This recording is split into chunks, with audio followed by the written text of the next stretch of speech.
तो इस प्रकार से महाराज दुर्योधन का वचन उन्होंने सुना। भगवान श्री कृष्ण कहते हैं, दुर्योधन एक बात आपको बताएं, भोजन करने का आनंद तभी है जब कराने वाले के मन में भाव हो और करने वाले के मन में भूख हो। करने वाला भूखा हो तब भोजन का आनंद मिलता है। और ना तो मुझे भूख है ना तुम्हारे मन में भाव है तो मैं तो भोजन करूंगा नहीं।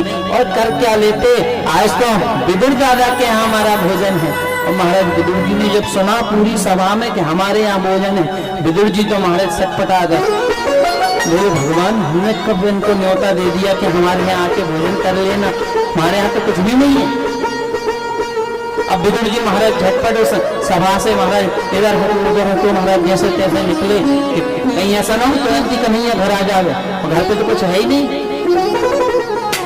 तो विदुर बाबा महाराज गए, कुटिया में देखा कुछ भी नहीं था। तो विदुरानी से कहते हैं, लाला आने को होगा, हम भोजन लेने जा रहे हैं। अब विदुर रानी महाराज अंदर थी, स्नान कर रही थी, वह सुन नहीं पाई। और जे तो महाराज झटपट गेट लगा के चलती है। महाराज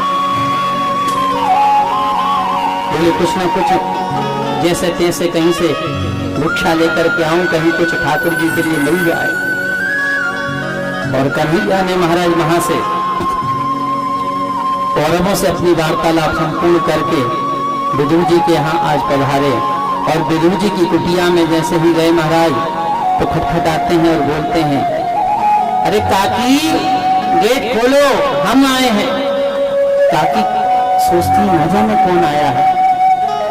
पुनः श्री कृष्ण कहते हैं, अरे काकी तुम्हारे लाला आयो है।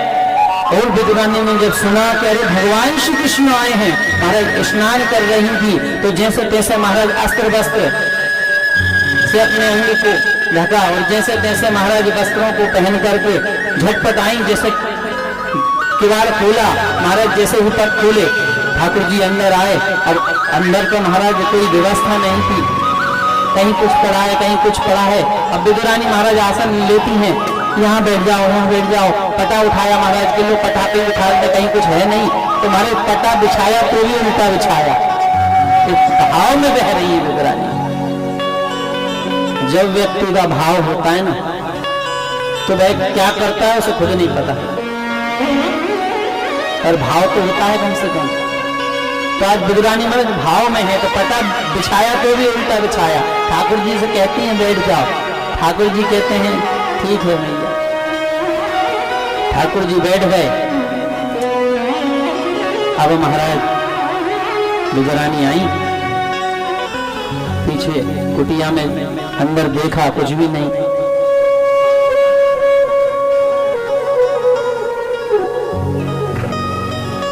तो महाराज इस प्रकार से अब अंदर गई, अंदर कुछ भी नहीं मिला। तो बोले अब क्या किया जाए, कैसे क्या करें, कुछ समझ में ही नहीं आ रहा है।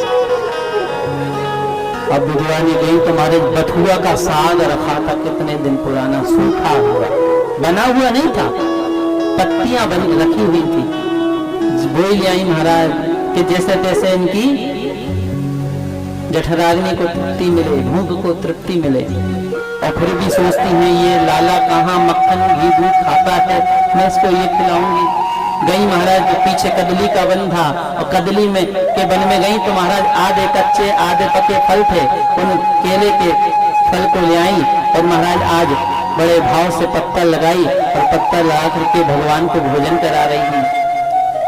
और सुखदेव जी कहते हैं, राजन उस झांकी का तुम दर्शन करो, वह विदुरानी कैसा उनको भोग लगा रही है। तुम्हारे बड़े भाव से केले के फल को जैसे ही छीलती हैं तो महाराज जो उनका रस रस है वह तो महाराज जमीन पर छोड़ दिया और जो छिक्कल पे पत्तल में रख दिया। तो ठाकुर जी बड़े भाव से खाते हैं।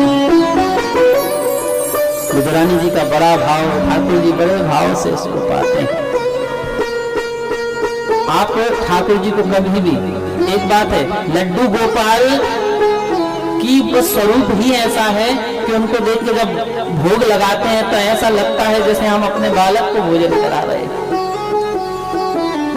बड़े भाव से हम दिल्ली की माताएं तो महाराज इतने भाव से लड्डू गोपाल को रखती हैं जैसे स्वयं का बालक हो, और ऐसा ही रखना चाहिए। क्यों? भाव बिन मिले नहीं भगवान, भाव बिन मिले नहीं भगवान। ओ भगवान को भजने वाले, ओ भगवान को भजने वाले मन में भर ले भाव, भाव बिन मिले नहीं भाव बिन मिले नहीं भगवान। ओ भगवान को भजने वाले, ओ भगवान को भजने वाले मन में भर ले भाव, भाव बिन मिले नहीं भगवान।